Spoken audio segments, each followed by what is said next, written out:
All right, I'm going to start. Welcome to the closing speech of the NDC this year. We're gonna try to sum up everything.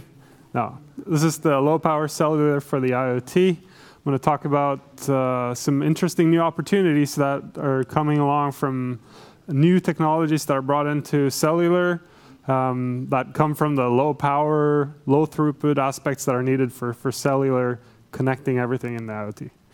So who am I? My background is in technologies. I started doing software, and then I kind of wondered how these things work, and I ended up starting to work on hardware, designed a microcontroller core that was used for processing on radios. That led me into working on this wireless system on chips. I've been doing that ever since, really, and working on the architecture of these processing and wireless communication silicon chips that go into the IoT. And consequently also working on the software that runs on them, both from a stack perspective, but also the application. And I also do a lot of work on snow shoveling, of course. That's mandatory in Norway. So my name is Peder Rand. I work for Nordic Semiconductor. And we make, among other things, these wireless SoCs. So cellular IoT, why does it matter? I think one of the reasons, so there are always new standards that come about in the wireless space. One of the things that makes the cellular IoT especially interesting is that sort of the network is already deployed. And then they come up with the standard. So the 4G routers, base stations, are already out there. They're deployed out. We have great coverage in most countries in the world, and then along comes a standard that makes it possible through a software upgrade to make these base stations talk to low-power IoT devices. So that's what makes it interesting. It's not a slow rollout. It's quite fast. And from a couple of years ago, there being nothing, till now, it's kind of everywhere. It's an interesting journey. And that makes it very interesting to look at and something that can scale pretty quickly. And there's some interesting applications too. So this is about, removing the gateway. Because the gateway as a sort of privately owned unit in a network is just a nuisance. It's something you need to have there in order to make everything work and actually talk to the cloud. But it doesn't really do anything for your product, which is your IoT device that you're shipping out to the customer and provides the service. So what you actually want to do is go directly from your IoT device to the cloud, to someone else's computer, which is the cloud. And I count the cellular network in the cloud because it's someone else's computer. Someone else's problem to make sure it works, and it's professionally managed. And it's always there, and it's had a great coverage in the industrial world. So, and as we all know, budget-wise, I think we just made this whole solution a lot cheaper. We removed the $1,000 iPhone, right? So what can we use it for? A big one is asset tracking. You go on Google for everything now and search. You expect to find everything there. And it's kind of amazing that you can't really find your things on Google. So if you lost something, you can't find it there. But that's about to change. You should be able to go on, Google or whatever other platform you have for cloud and find your things.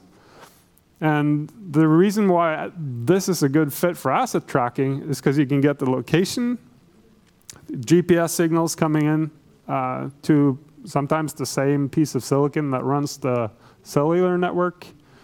You can get the condition by interfacing to a sensor like temperature, humidity, measuring shock, for example. You can also communicate to subunits using a short-range network. If you have a container like this, you may have pallets inside or boxes that you track with smaller units, like Bluetooth Low Energy or similar. And I think the appetite especially for companies and industrial companies to know at any given time where all their things are, the things that they own, and they may be valuable, and it may be very expensive to have people running around to look for them. That is something that is slowly being acknowledged more and more. And the fact that you can now do it using the same cellular network that you're using with your phone and have devices, small as this one, running on a battery, tagged onto it, stick there, stays there for 2-3 years without changing the battery, and you know at any given point in time where it is and what condition it's in. You have healthcare, and that's a completely different dynamic. But that's really an aspect where you don't want the patient to be the network operator. What I mean by that is it's extremely important to reduce the amount of time that someone needs to spend in the healthcare institution, like a hospital. So if you can send them home a day early, a couple of weeks early even, and doing that safely by making sure that you can still monitor their health condition when they're at home, that can save the society a lot of money. And it makes for healthier and more happy people and patients. So the problem with that is if you send them home and say, hey, connect this thing to your Wi-Fi network and we should be able to monitor you as long as you stay in your house. It doesn't work, right? They have to punch in the SSID somehow, and the chance of it failing is just extremely high. The thing is, with a cellular network, when the patient leaves the hospital, the thing's already working, it's connected. When they are out on the street, it's connected. When they get home, it's still connected. And the patient doesn't have to think about it or do anything. And that's extremely important. Wearables. There are scenarios, everyone has these smartwatches these days and connect them to their phone, etc. But there are cases where you kind of want to leave the phone at home. And actually not carrying the phone anywhere is something that some people appreciate as well. Especially in the sport and fitness and sort of security and safety, there are aspects of that you may want to be able to send a message to the world, but you don't really want your Facebook on when you're out running. So that is an interesting aspect. Maybe more useful overall for society is the metering. In countries like Norway and most of the developed world, and actually now in parts of the underdeveloped world as well, they're deploying meters and infrastructure for meters that are automatically read. And the infrastructure is generally sub 1 gigahertz proprietary networks that they put up masts, they put up gateways, they communicate with a proprietary network to the stations that they can see. And the meters that they can see, and then they communicate that back to the cloud through the cellular network. That can be simplified a lot by just connecting every single meter to the cellular network now that the cellular devices have gotten smaller, less complex, draw less power, cost less, and it gives great coverage and scalability. The LTE networks are really fantastic. Remember in the old days when, if there were a lot of people around, maybe you couldn't even place a call. If you're at a concert or something, you couldn't do anything. But with the LTE, there's like almost limitless how many nodes you can have in a certain area by well-managed network planning. And then smart city. Cities can save a lot optimizing garbage truck routes by knowing where in the city the bins are full. So if you can at any given point in time feed an algorithm all the information about where the trash is, you can optimize the routes quite significantly. Have less trucks.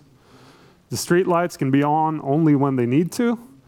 You can have share bikes that you can find easily on a map on your phone. Go pick one up, take it to wherever you want, drop it off again, and someone else can find it there. Smart parking.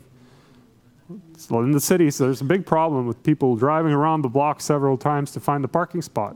It increases traffic a lot and annoyance as well. And smart parking is about being able to reserve a spot for you near where you're going and knowing that it's there and available when you get there. Using sensors in the ground mostly. And there are all these other ones like predictive maintenance, products as a service, placing a product in someone's home or business and not charging for the product itself, but charging for the service of using it, making sure that you maintain that connection. But what we're really hoping is that the biggest applications for this and the things that will really change things is not on this slide. It's something that we haven't even thought about yet, that someone is working on in the garage somewhere. So where do we place the low-power cellular IoT in the landscape of different low-power wide area network technologies? So I like to categorize it into low power and not so low power standards, and then by throughput. So if you look at, this is your traditional cellular that you use in your phone, like LTE category 6 or 9, not at all low power, but very high throughput, fantastic efficiency, but doesn't really work for devices with low throughput. And they have 2G, which was a great idea like 25 years ago, but it's very high power and not very spectrum efficient. And then comes NB-IoT and LTE-M as two standards. They're a bit different. I'll talk about how they're different, but they both basically serve to replace different aspects of the 2G functionality while doing it at a very low power and being future-proof. As we all know, 2G is going away. 3G is going away even faster than that. The spectrum that is used for those technologies is too valuable to use for old technologies like 2G and 3G. So I think in most regions of the world, 2G will be gone by 2025. And if you're placing a product in the field now that's supposed to last for 10 years, simple math, that won't work. You'll have to come up with something else.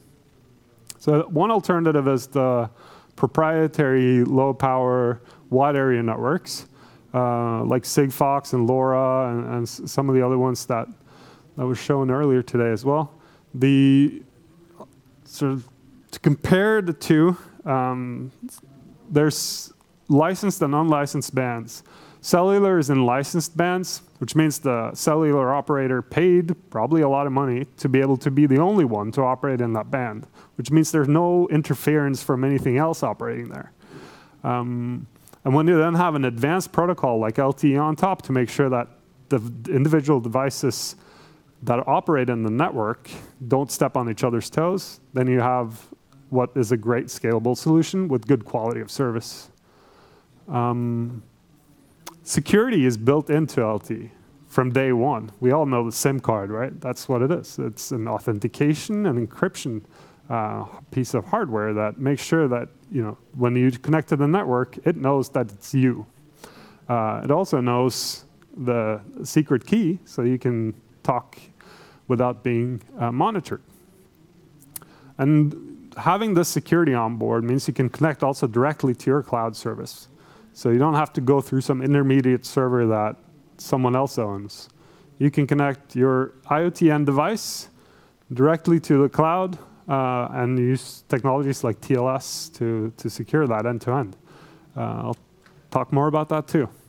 And then another one that's interesting, and for those of you who caught Joachim's talk earlier, there are no limiting regulatory restrictions on output power in the licensed bands. The licensed bands, you can use very high output power if you want. And in cellular IoT, you can use up to 23 dBm, which means you can transmit over very long distances. And you can transmit as much as you want within what the cellular operator will allow you. But for example, under ETSI for the sub 1 gigahertz 868 megahertz band, if you are not in a licensed band, but then in that public band, then you are allowed less than 1% duty cycle on transmit, which means that you're basically staying quiet most of the time to be compliant with the regulatory standards. So I mentioned both LTE-M and narrowband IoT. So what's the difference? It has to do with the link budget that translates into range traded off with throughput. So the LTE-M is higher throughput, up to 375 kilobits per second, but only about 4 times the range of standard LTE. Whereas NB-IoT is like 60 kilobits per second and can get you up to 7 times the range of standard LTE. And that's probably the biggest difference. And then we get into mobility, which means as you're moving down the highway, for example, on a truck, can you elegantly jump from one base station to the next and know which frequencies you should go to, et cetera, and being handed over. And you can do that now with LTE-M, NB-IoT. There's a future version that will support that, but doesn't support that yet. Can you do roaming, going across country borders and to a different network on a different operator and still have it work? We're so spoiled with that on our phones now, right? We just get off the plane anywhere and turn it on, it works. But it's not automatic, and it doesn't work yet for NB-IoT. They have made it work for LTE-M because it's more similar to standard LTE. So I think at a high level, if you have a stationary node that's sitting there, let's say a smart meter, for example, talking to the same base station day in and day out with very limited data, then NB-IoT is probably the right choice. It has longer range and slightly less overhead on transmission, so it's lower power. If you have something that's moving around, that you're tracking, that may even cross borders, then LTE-M is probably the right choice. So I pulled this from the GSMA website yesterday. This is the current national deployment map for LTE-M and narrowband IoT. They update this very frequently. There are about 60 networks available globally today with LTE-M or narrowband IoT. Most of them are regional. Like Sweden is not as backwards as it may look on this map. They do actually have quite a few places where there is coverage, but they haven't deployed the entire country yet. And so this is, as time moves on, we'll see a lot more of these regions becoming purple. Obviously they started in the Netherlands, where you only need like one base station to cover the entire country if you have it high up on a mast. But Norway is actually an interesting one because it's not a very simple geographic region, and they still make it work very well. So there's coverage all over the place around. So what are these devices that make up the IoT for cellular? How do they look? So essentially they consist of a few sort of components that are common to most wireless technologies. So you have your battery or your power source. You have some kind of sensor that's interfacing with the real world, reading temperature, humidity, acceleration, etc. You have your SIM card, or UICC, as it's called if you get very technical, that provides the authentication onto the network. And then you have the antenna. And inside of here, you have a processing unit, a modem for the RF, and some front-end components like amplification and things to make sure that you get the good signal out. From a software perspective, what's most interesting is this MCU that's sitting on here. That is what processes the data that's coming in through the sensor and decides what to send over the air to communicate back to the cloud. And that's where I would say the most of the magic happens when you decide to define a new device.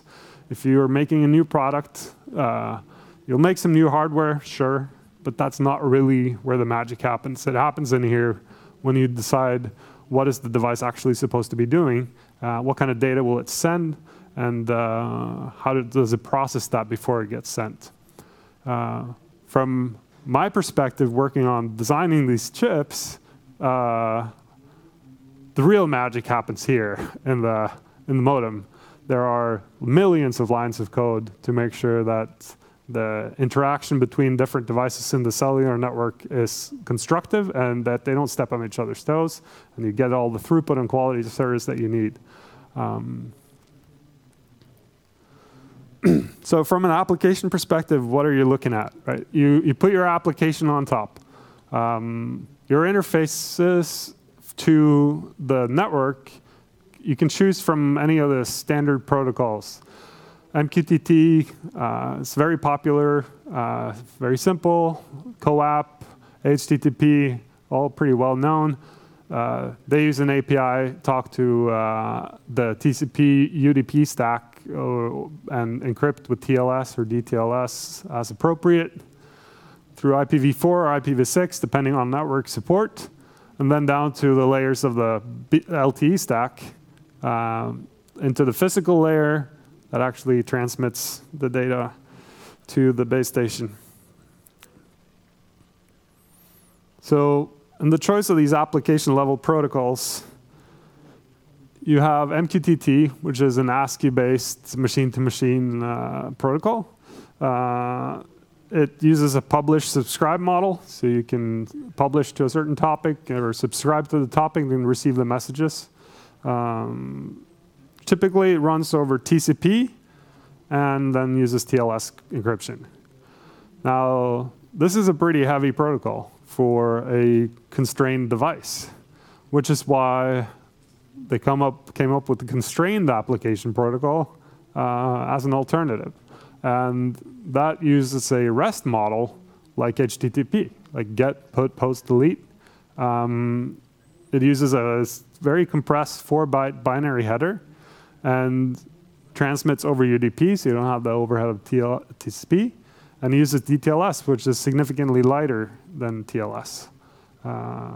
Most silicon has acceleration for the encryption, so it's not really a big concern from a power perspective.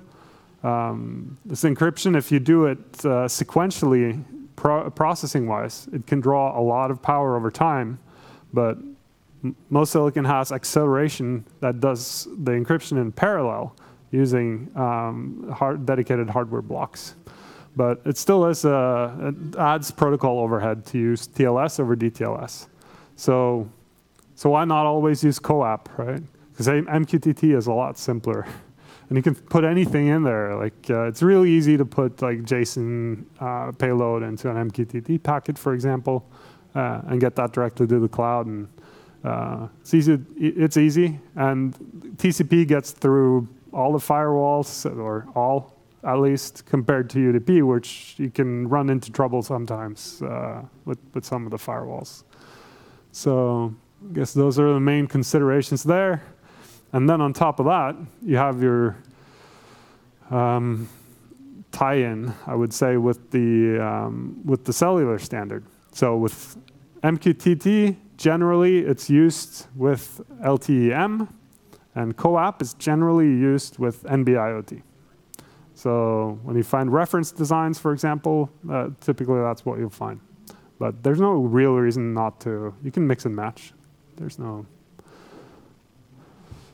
So I want to talk a little bit about the basics of LTE. How do you actually get a device onto the network? Because it's not your network. When it's your network, it's easy. When it's someone else's network, it's a little bit more complicated. I'm going to walk you through that. So here's your device over here. You've got your wireless SoC, your antenna, your SIM card. And then you have two base stations nearby, transmitting the master information block. Contains information about what kind of features it supports. Obviously, you can read the signal strength from it. And in this case, the device will scan and find both of these, and it'll see that this one is closer, has a higher signal strength. I'll connect to that one. It supports all the features I want. So it sends an attached request. That attached request goes to the mobility management entity. And then it sends out an authentication request to the device. Say, okay, so who are you? And that information goes back through the mobility management entity and all the way back to your home subscriber server. Now, I've drawn this in as a very separate entity because it very well may be in a completely different part of the world. Say you're roaming into some area in the US, for example. The mobility management entity is right there with the cellular core network of the operator that you're on. But this one is like Telenor or Telia in Norway that needs to be contacted to make sure that this SIM card is actually enabled with a subscription that allows it to roam here. And then once that's been confirmed, then you get a scheduler that schedules your time on the air, that allows you to get through to a serving gateway. This is in the core network of the cellular operator. And that serving gateway, or APN, allows you to get out to the internet, to your cloud. And then you have your data flow from device through the, device through the serving gateway into the cloud. Simplified, that looks a little bit like this. So you have your cellular core network all the way to the cloud. And you can imagine, this is now, like from an IoT perspective, connectivity-wise, it's problem solved, right? You have your device, you have your cloud connection, you can get anything uploaded, downloaded, you're done. All you need to do now is write the application there, and you need to write the application on the cloud, and the connectivity is no longer a problem. But of course, you do need to consider security. So some of it's given. Like I said, security is kind of built into LTE, which is great. But so I tried to draw a tunnel here, but so the SIM card authentication and encryption actually allows you really good encryption over the air.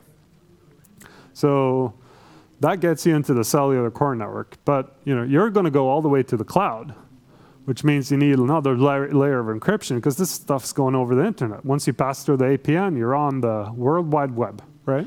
So you need the authentication and encryption from your cloud to make sure that from an application perspective, it's talking to the right device. It's getting the data and no one else is being able to see it.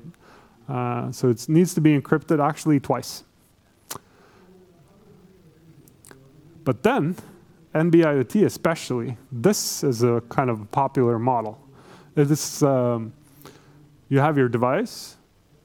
It doesn't do any encryption other than the encryption that's assisted by the SIM card.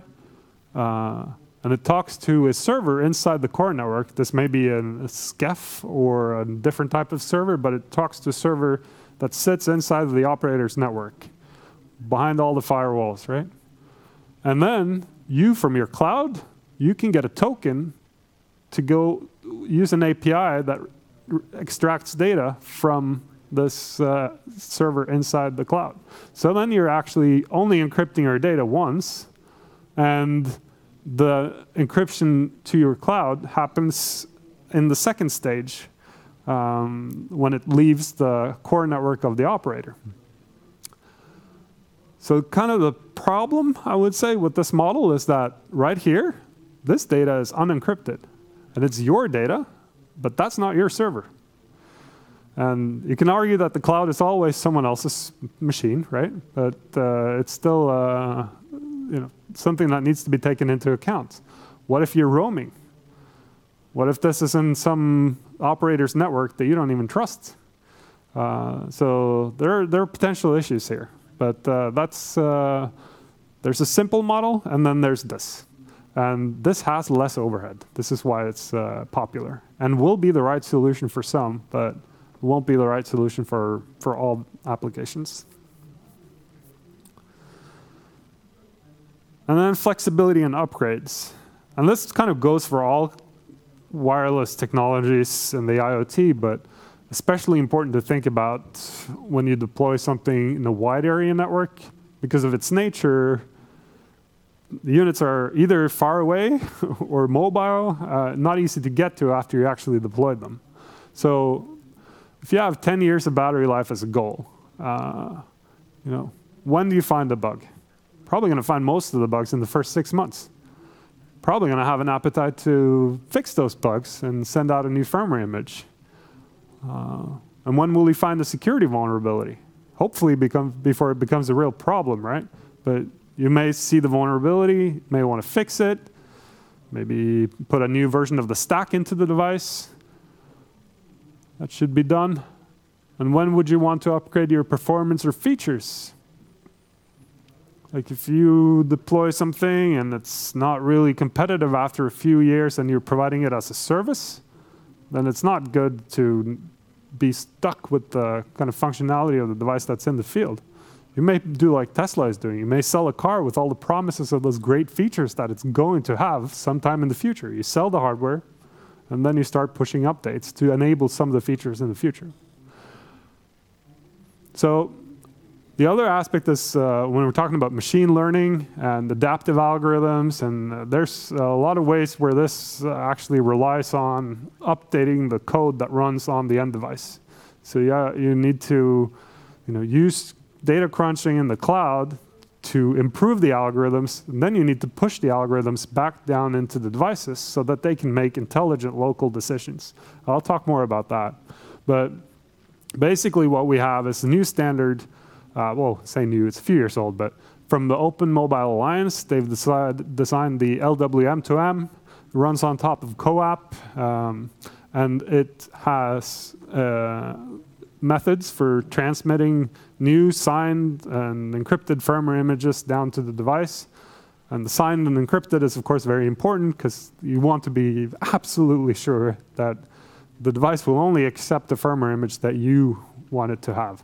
That no one else can actually update that. But once you have the cloud connection, this can be the same cloud as you use for your data and processing and application. Or it can be a different cloud provider that you use only for firmware updates, and that would go through a different channel. So I want to talk a little bit about embedded development, because that's, like I said, the magic happens when you implement the application on top of the stack inside of the IoT device. So some of the challenges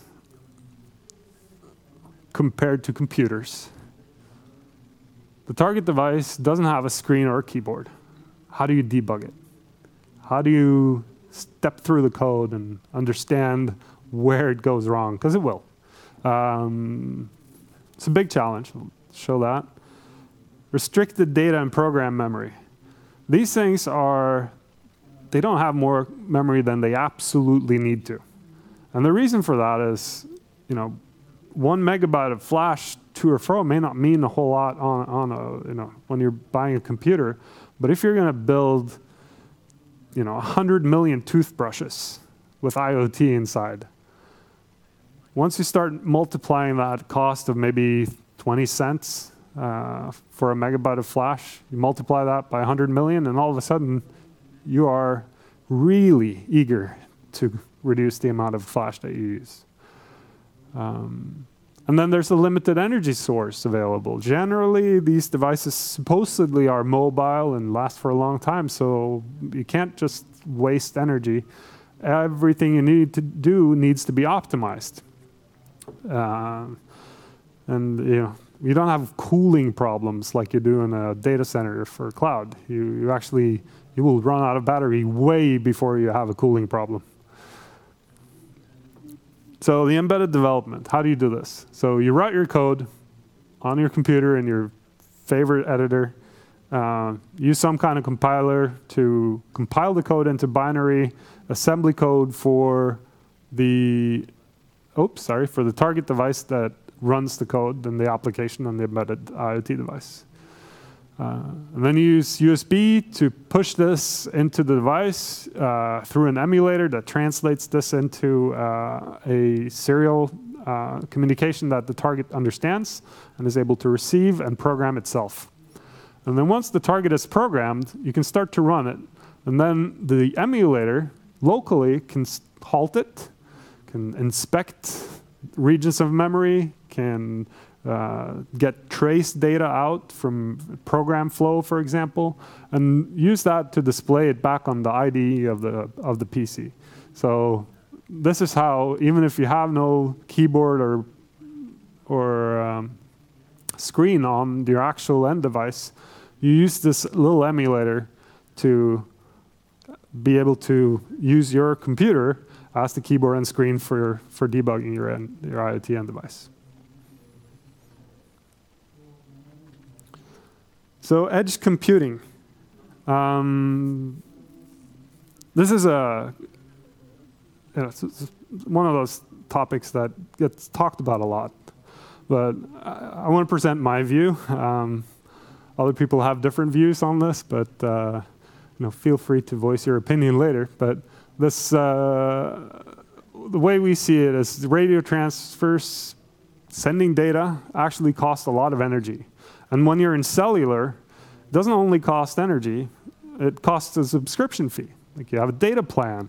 You don't want to use it all up or have to increase the data plan just because you were wasting how much data you're sending. So you should send information and not data. I'll give an example of what I mean by that. But that kind of falls apart when you're trying to learn something and improve your product or your algorithm, because then you actually need the data. You don't need the information. And then, so when something interesting happens, you need to send the data anyway. So I'll walk you through an example, try and illustrate what I mean by that. But first, I want to just show why why processing data is significantly cheaper than sending it. So this is an example from Cellular IoT. If you're processing data on a typical like Cortex-M class processor, you're averaging around 3 milliamps of current over, let's say, 3 milliseconds.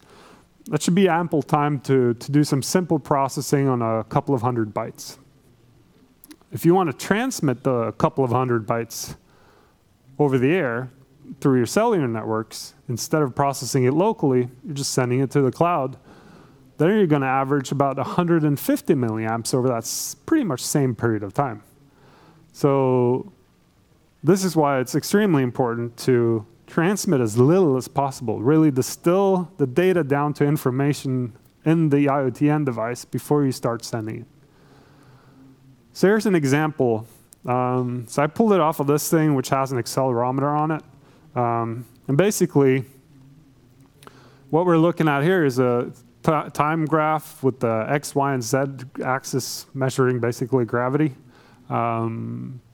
That provides a continuous stream of 3 times 16-bit values, and it does so every 100 milliseconds. So you have the X, Y, and Z axis, 16-bit value on that, and it transmits it 10 times a second. And what you see is something happens here. Obviously triggering some kind of response from this device. It was probably sleeping, but then this happens, and then you get a response from the processor. It wakes up, starts to trying to digest what actually did happen, and if you do look for the information, you can see that what actually is happening here is this device is flipping over, changing which axis is up, and it's then after that laying flat. So this is an event. So instead of sending what is then, if you take this whole image, maybe it's like 100 bytes of data. You can actually get all that information into 1 byte of data saying it flipped over to the left or to the right, and it's now laying still. That can be transmitted with 1 byte of data instead of sending all 100. But then something interesting happens. It's sitting there, as it should, and it wakes up because something's happening on the accelerometer. But it can't understand what happened. That doesn't look anything like the graph before. Right? The algorithm doesn't detect what is actually the event.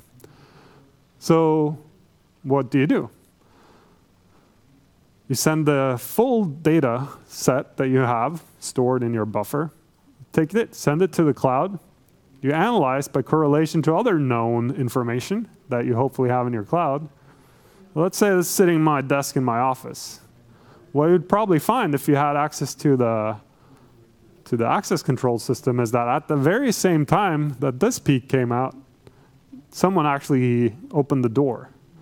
And just by the door closing, that was enough to trigger the little event. And that's the kind of magic you can do in the cloud. You can't do that locally on the device, but what you can do is you can understand that, and then you can make an algorithm that says, hey, if you see this thing, this is probably the door closing, so we'll categorize it as that, and then take appropriate action locally if necessary. Maybe turning off the lights, something like that. So this is why it's very important to, when there's something that happens that, if you have machine learning, you talk about the confidence level of the algorithm detecting actually what it is. This is when you have zero confidence, the algorithm is stupid, it doesn't understand much, but when it understands nothing, it should just send the full data set up. And then I want to talk a little bit about expanding, because the cellular IoT is useful for a lot of different nodes, but there are certainly some nodes that are too small. Like you can't fit a cellular modem and the batteries and everything that's needed from an antenna perspective to deal with the sub 1 gigahertz. And then you may want to have smaller nodes, cheaper nodes, nodes that use less power and last for longer. You can do that, and then you build this sort of hybrid network. And a good example of this is the asset tracking. Again, going back to that container where you have boxes inside. So you track the container with cellular, and then you gather up the information using a local network to understand what actually is in that container. It's all of these different boxes. And then you transmit that back to the cloud over the cellular connection. And the boxes leave the container, go into a different container, that gets tracked over there. Continue to track them, but they don't all need to have a cellular connection. So you can mix and match a little bit and make a hybrid network that meets the requirements for power and cost, even if it still stays fully connected to the internet most of the time. Okay. So this is my last slide. I want to show you a little bit of summary, things that I want you to take away from this. So cellular IoT, it gives ubiquitous, low power cloud access to things. I mean, there's coverage virtually anywhere in most countries now that are developed, big cities at least. And over time, it will be almost everywhere. And then you can get connectivity for low power devices wherever you go. As a rule of thumb, LTE-M is for mobile devices with sort of medium data requirements, whereas NB-IoT is for stationary devices with low data requirements or throughput. And you should send information in the IoT, not data, except when something interesting happens. Then you need to send the full data set. And of course, I found the solution to my snow shoveling problem. And I'm going to reach out to these guys, but I found lefthandrobotics.com make this robotic snowplow that just travels around and passes information up to the cloud about where it is and how deep the snow is and the conditions, etc. And you don't have to lift a finger. You can sit anywhere you want and monitor that thing driving around your neighborhood, cleaning everything up. So that's the future, and it uses cellular IoT. So thank you.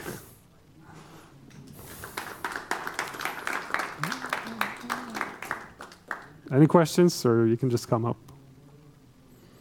Did you bring the chip that you provide? Yeah, I always have it with me. Nice.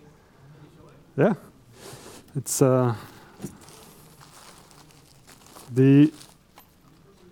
this little thing. That's the processing, the cellular modem, GPS, and all the memory and the crystals and power management and things that are needed for that. So essentially, you just need the antenna, that thing, and the SIM card. This SIM card is from Telia, and that Telenor works as well. And yeah, and you get cloud connectivity sort of anywhere you go, and you can operate on a battery. And we have ways to sort of measure the power consumption over time, so you can track what battery lifetime you can expect out of it. So, yeah, it's exciting. You produce it here in Norway? No, it's we design it in the Nordics. I would say it's a lot of the cellular modem guys are from Finland, ex-Nokia guys. No surprise. The low power MCU guys are all in Trondheim. And then we manufacture it in Taiwan and China and Malaysia, and we sell mostly Bluetooth Low Energy chips today, and we ship about 1 million pieces a day. So yeah, so this is going to be at least as high volume as that eventually.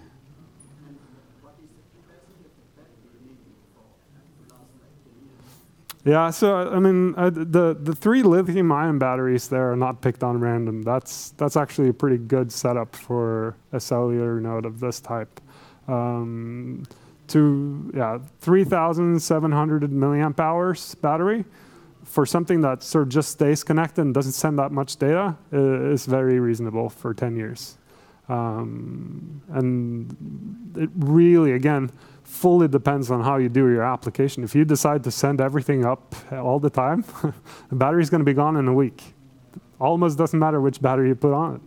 And that's why it's very important to sort of facilitate local processing and also facilitate making sure that you don't let the modem use up all the resources. That's tricky because your phone is designed very differently. It's if you don't get the connection, it will try and try and try and try until the battery's dead. And if you're making a smart meter, for example, you can't do that. You need to make sure that if it doesn't manage to send anything for a week, that's fine, but it shouldn't drain the battery that was dimensioned to be there for 20 years in that week just because it couldn't connect. So very different problems to handle, but the sort of predictability of battery life is something that's very extremely important to handle in the cellular IoT. Otherwise, any calculation you make will just be wasted. So if you don't have any connection to the network and you store a lot of data in the application, Yeah. does it drain a lot of battery when you have a lot of memory in RAM? That's a good question. No, but actually, we're talking tens of nanoamps to store the data per, let's say, 32 kilobytes of data. So that doesn't drain the battery too much. It's much more significant that when you then decide to send, you send with a lot less overhead.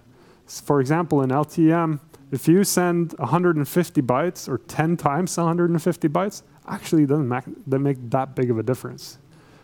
So if you manage to buffer up a lot of data and store it locally, and the timing of getting it to the cloud is not that important, you can send data much more efficiently than if you do just 1 byte at a time. That's just because of the cellular network. Again, lots of devices, you have to kind of say, okay, I'm going to talk now, and you get a slot, and then you transmit. And if you transmit a lot, or a little at that time, it doesn't really matter that much. Not like in BLE or other sort of short-range protocols. Yes? What about 5G? Yeah. What's happening going forward? So LTE-M and narrowband IoT will actually both be part of 5G. So 5G is about 3 different things. One is the low latency, one is the massive IoT, and the other one is the very high throughput. And these are 3 totally different vectors. And the massive IoT part of 5G is actually LTE-M and narrowband IoT.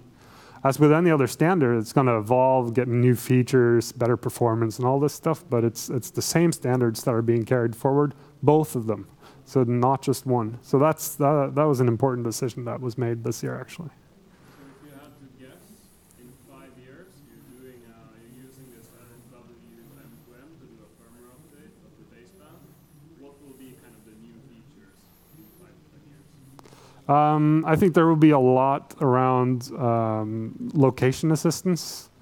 There are nice features already today in cellular to triangulate time difference of arrival between different base stations of known position.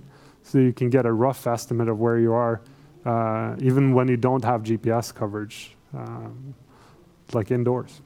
So I think that's one of the things we're looking forward to. And then obviously improvements on efficiency, being able to reduce overhead, transmit more data in a shorter amount of time. I think that's, apart from that, there are just physical limits to what you can do. And the spectrum efficiency of the modulations that are used is like nearing the theoretical limit. So I don't think we'll see very significant improvements on that, but it's more, more the protocol that there I think we'll see significant advances. So. And when you program on this module, Mm-hmm. like, what kind of programming language do you use? So it's C for embedded programming. There are, there were some talks even this week about using JavaScript, for example, MicroPython. There are certainly opportunities to work at a higher abstraction layer, but it all gets translated into C. And for debugging, sort of the IDEs that are in operation today generally have this assembly language and machine code translation to C. They've got that down. So you can step through lines of C code, and for most of the time you can see the variable, see the value of the variable that you created. But once you take it up another level of abstraction to like JavaScript or Python, it gets translated again, which means you probably lose even more of the information that you use for debugging. So the variables that you defined originally may not even be there anymore.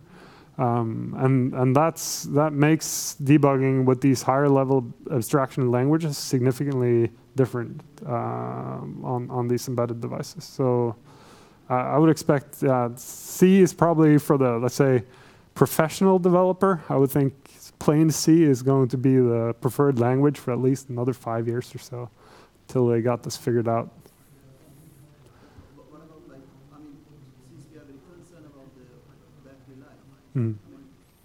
could it be like you should write these applications into the server so that you could write really optimal applications that you can reduce the power consumption by very much? Yeah. Is that considered a factor compared to the rest of the, when you communicate with the cellular network and so on? Yeah, I would say certainly like for encryption, compression, very computationally heavy algorithms, even like doing FFTs on understanding if there's a peak or a spike in a value, when the sort of inner loops of these algorithms, you can generally you can save something by writing them in assembly. But on the other hand, if you are a really good friend of your preferred C compiler, you can also generally make it produce the assembly code that you want by writing the C code intelligently. So there's, I would say, in a like professional use, there are very few times when we see that assembly code is used for optimization of code. I generally find that a good C compiler is significantly smarter than me in optimizations. Think of things that I didn't think of. So there's, I think we're at that level now. Yes? Would the device acting as a gateway towards the BLE devices need to stay away from all time consumers?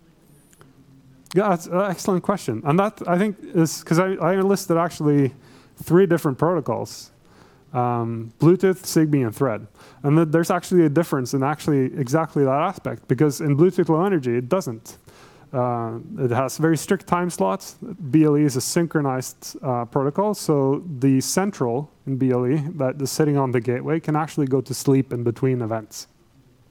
Whereas in Zigbee, and actually in Thread, the gateway device, coordinator in the Zigbee network, for example, needs to stay awake and in receive the entire time, because these are asynchronous protocols. So it never knows when the next packet is going to come in from the end nodes. So then it needs to stay in receive mode, draws around 5 milliamps doing that. and that's continuous. Whereas in BLE, it can go to sleep, draw like 2 microamps, 1 microamp, and still wake up at the exact right time to take the next connection event.